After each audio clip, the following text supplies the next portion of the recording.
Good morning.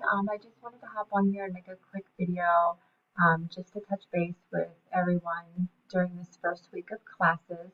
Um, I hope you're all doing great. I just wanted to make sure that everyone has access to the course through Canvas. So if you're watching this video, then you obviously do. This course is going to be all hands-on. You're going to be navigating through EHR Go, which is the platform for all of your assignments.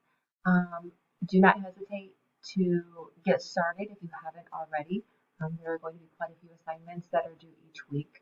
And also do not hesitate to reach out to me with any questions that you may have um, while you're working on those assignments. I have provided a syllabus as well that you will find on Canvas. So please refer to that um, right away so that you can see important information as far as the EHR Go access code. You are required to subscribe to that. You must have your own subscription.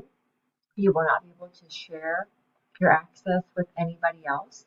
I will be able to see who has access to it and who does not. So when you turn in your assignments, it must be your own work.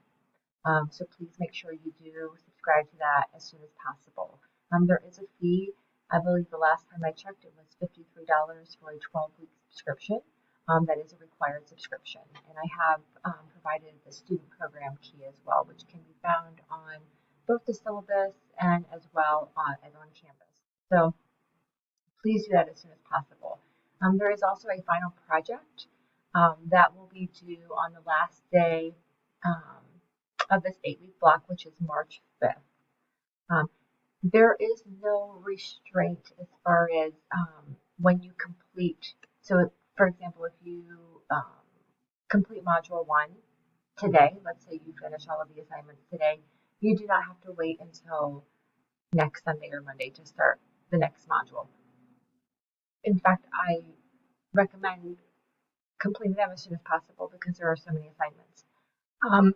But again, do not hesitate to reach out to me with any questions. So I will try to touch base with everyone on a weekly basis as much as I can. And to reach out to me, you can either send me an email or make an appointment with me on Starfish. I can meet with you either on Zoom or if you're on campus, you can also see me in my office. All right, I hope you all have a great rest of your day and a great week.